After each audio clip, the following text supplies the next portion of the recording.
welcome to my review of Forward to the Sky. You know, I love it when people send me games, most of the time. Jesus Christ. Anyway, this game was given to me by the best livestream chat mod, professional hater, and meme collector the world has ever known, Death Grunty. So let's take a look at a game that really wants to be Japanese, but it really isn't.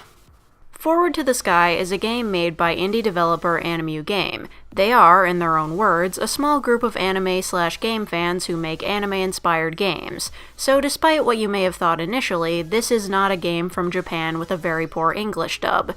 It's a game pretending to be from Japan with very poor voice acting. Where are the skeletons coming from? The legend says the witch makes the crystals attack humans. But why are they being attacked by skeletons? That's bad.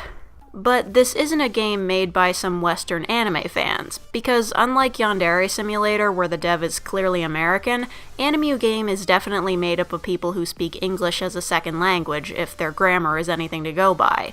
At first I thought they were based in China because their website is viewable in Chinese, but according to this old Indiegogo page, they're actually based in Taiwan.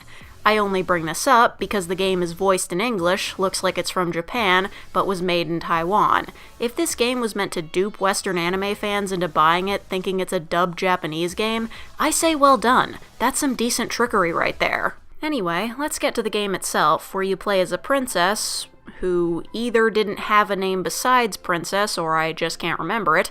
She flies a hot air balloon up to this tower in the sky. The tower used to be a very prosperous crystal mine until some shit went down in the usual fashion, in that everything fell apart and now the tower is in ruin, but it's a mystery as to how it happened. But the mystery will be solved once you make it to the top of the tower and get every collectible. That description kind of reminds me of Camera Obscura, but I can assure you that this game is better, if only because Camera Obscura was kinda bullshit. When you start the first level, you're immediately attacked by the game's terrible voice acting. Hurry forward a step! Quickly find the witch before other people get to her! Damn. I mean, I've heard worse, but damn. At first, you're given a bit of space to get used to the controls. There is controller support, but there's no instructions for it, and for some reason the button to click on things in the menu is X instead of A. I tried it with the keyboard as well and got through it alright. The controls are rebindable, but only from a launcher window that pops up when you start the game, which is fine, I guess. Your first enemies are skeletons with crystals in them. There are some variations throughout the game, like wizards, big skeletons, or guys that shoot arrows, but they're still just generic-ass skeletons that happen to have gems in their bones. The combat isn't particularly interesting. You'll mostly just end up bitch-slapping skeletons with a giant sword that this princess really should be holding with two hands. You do have some other moves, like this jump backwards, or you can sort of dash forward and attack, but that's about it. Enemies won't really cause you any problems, they're just there so you can collect all the crystals.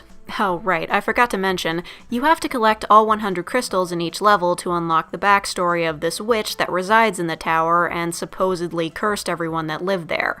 The witch will speak to the princess periodically. No, the skeletons. They're not gathering crystals.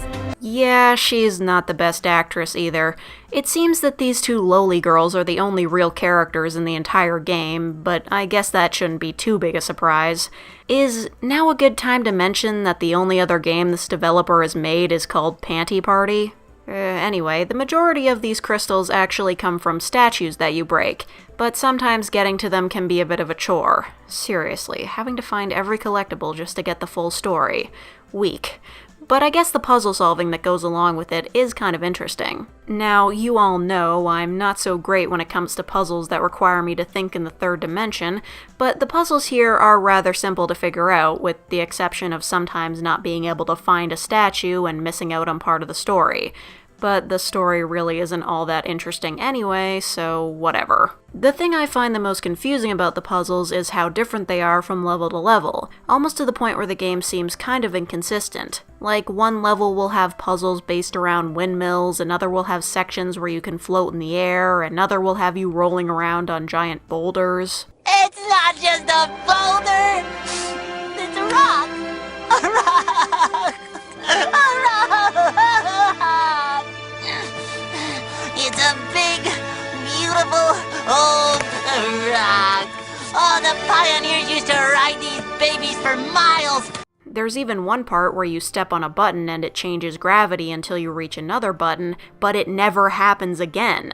It's super jarring in the first place because you're not expecting it at all, and then it's like the game just forgets about it because they couldn't think of any other ways to incorporate reversed gravity into the puzzles. I feel like if this were a longer game, there would maybe be a level combining all the different kinds of puzzles.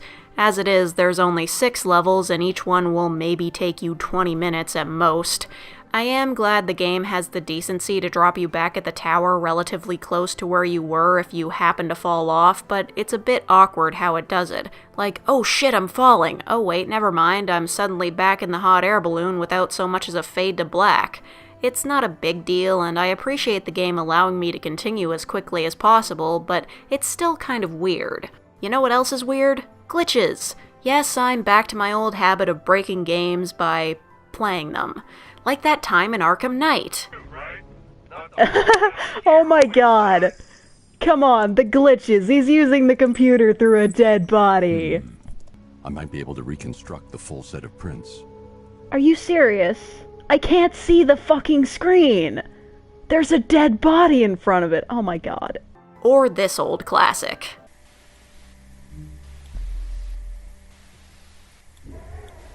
What the fuck?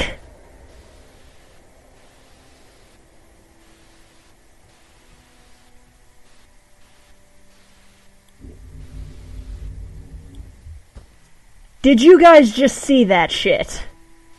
Yes, if you've made a game and you don't think it has any glitches, send it to me. I'll find them.